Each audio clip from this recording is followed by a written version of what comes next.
A Nightmare on Elm Street 2010 movie recap. Hey guys, welcome to the channel. In today's video, we are going to talk about a movie called A Nightmare on Elm Street from 2010. What happens when a killer chases you inside your own dreams? Can you stay awake long enough to stay alive? Let's get into it. The movie starts with a young man named Dean sitting inside a small cafe. He has been drinking cup after cup of coffee, doing everything he can to keep his eyes open. He tries to get the waitress to bring him one more cup, but she walks past him. He follows her into the kitchen, and there, he sees a dark and scary figure with sharp claws. The figure goes after him, and then Dean snaps awake. He is still at the cafe. He had only fallen asleep for a second. When he looks down at his hand, he sees real cuts from the claws. Not a dream, real. Dean has been trying his hardest not to fall asleep, because every single time he closes his eyes, that same scary figure shows up in his dream and tries to kill him. His friend Kris comes to see him at the cafe. Dean tells her everything, the terrible nightmares every time he falls asleep, the fact that he has not slept in 3 days straight. The bad dreams started when he was a child, but lately, they have been feeling more and more real. Kris tells him it is just a dream and he should stop worrying so much. While they are talking, Dean knocks his coffee over Kris by accident, and she goes off to clean up. While waiting for her to come back, Dean just cannot hold on any longer. His eyes close. The scary figure comes back in his dream, and this time, it kills him. In the real world, it looks like Dean has ended his own life.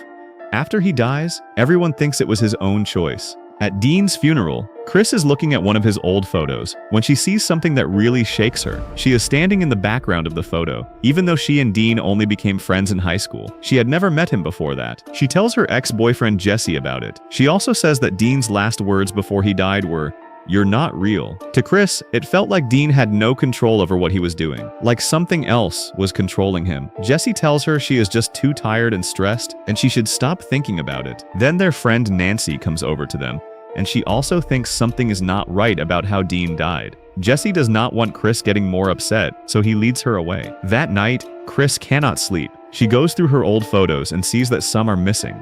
She heads to the garage to look for more photo books and finds a box with an old childhood photo of herself inside, along with a dress that has been cut up. Then, she sees it, the same scary figure from Dean's dreams.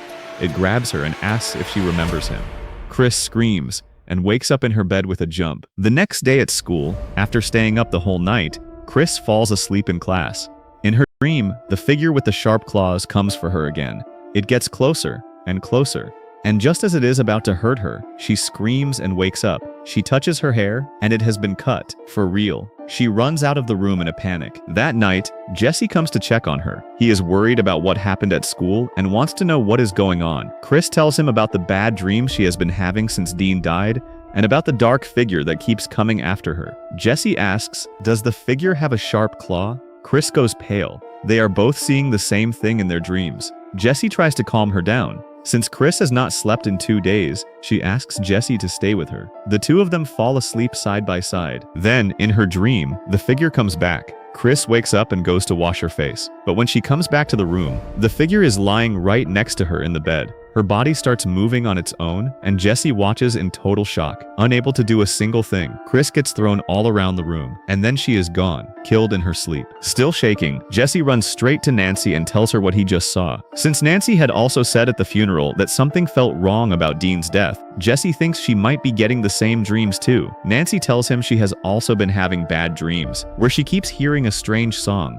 and inside that song, she hears a name. Freddy Krueger. Now they have a name for the thing that has been coming after them. The thing that has already killed 2 of their friends. Jessie tells Nancy not to fall asleep. They have no idea who Freddy will go after next. But just as Jessie steps out of Nancy's house, the police are already outside waiting for him. He gets taken in on the thought that he killed Kris. He is locked up, and he does everything he can to stay awake, but his body gives up. He falls asleep and wakes up inside a dark, empty building. 2 small children are staring at him from far away. Then, Freddy Krueger walks out of the dark, his face badly burned, his fingers sharp like knives. Jessie runs, but running does nothing. This is Freddy's world. Freddy controls everything here. Jessie gets caught, and he becomes the next one to die. Meanwhile, Nancy meets up with her friend Quentin, who has been taking pills to stop himself from falling asleep. Just like the others, he has been getting the exact same bad dreams. Nancy cannot understand it, Why are all of them seeing the same thing in their sleep? She asks her mother if she has any link to her friends, if they went to the same school as small children, or if she knows anyone called Freddy. Her mother says no, but she is clearly not telling the whole truth. Later, Nancy runs a bath to wash up and falls asleep in the water by accident. In her dream, she finds herself back at the small school she went to as a little girl. Then Freddy shows up. He tells her she may have forgotten about him, but she has always been his number one. He walks toward her, and just before he gets to her, Nancy is woken up by a call from Quentin. She meets up with Quentin and tells him what Freddy said in her dream. She also tells him she is sure her mother knows more than she is letting on. Together, they start looking for anything that might connect them all to Freddy. They find an old photo from the school they went to as babies. In the photo, Nancy, Quentin, Dean, Kris, and Jessie all went to that same little school together as very young children, but none of them had any memory of it, and their parents had never once talked about it. It had been kept hidden from all of them. Nancy's mother shows up and sees what they have found. With no way out, she finally tells them everything.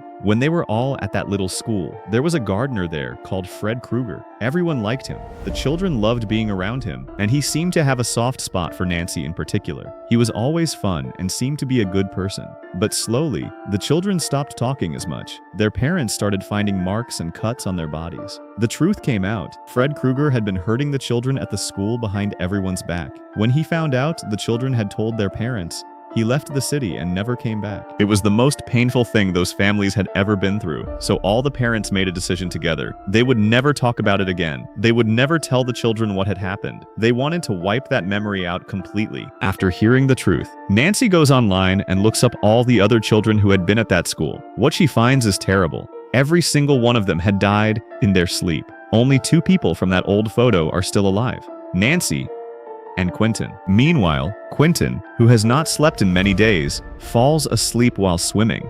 In his dream, he watches as the parents of all the children from the school chase Freddy through the streets. To get away, Freddy runs into a factory. The parents set the whole building on fire. Freddy burns and dies inside. Now Quentin sees the full picture. Freddy is not killing them for no reason. He wants payback. The children told their parents what he did to them, and those parents chased him down and killed him. Now he is doing the same to them. Together, Nancy and Quentin go to face Quentin's father. Quentin tells him they may have killed a man who did nothing wrong. They were just little kids. They could have been making the whole thing up. But his father does not back down. We could see the fear in their eyes. Freddy was evil. He got what he deserved. But Quentin is still not sure. He tells his father that when they were children, they said Freddy used to take them to a secret cave that their parents never found, that had always stuck with him. Angry and unsure of what to think, Quentin walks out and goes to a chemist to try to get more pills to stay awake. The chemist says no, telling him any more pills could really hurt him. While waiting for Quentin in the car, Nancy fights to keep her eyes open. She has not slept in days, and her body finally gives in. In her dream, she walks into the chemist shop, and Freddy is standing there waiting for her. He comes after her, but then says something she did not expect. He tells her he is not going to kill her. Not yet. Nancy wakes up and looks at her hand. She is holding a small piece of Freddy's jumper. She pulled it out of the dream and into the real world. Nancy is brought to the hospital for her cuts and injuries.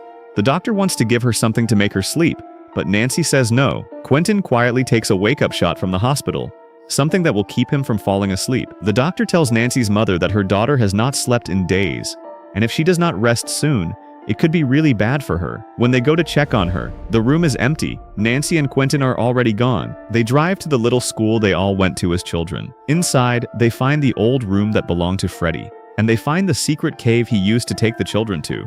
When they go inside, they find photos that Freddy had taken of the children when they were very small. Seeing those pictures, every last bit of doubt goes away. Freddy was every bit the monster the parents said he was, and now he is coming for the last 2 people left. Nancy thinks of something important. She was able to bring a piece of Freddy's jumper out of the dream world. That means it might be possible to bring Freddy himself out too. But to do that, she has to go to sleep. She tells Quentin the plan. She will fall asleep. The moment she starts to struggle, he has to wake her up. If it works, they can pull Freddy into the real world and end him for good. Nancy closes her eyes, but a few seconds later, Quentin falls asleep too.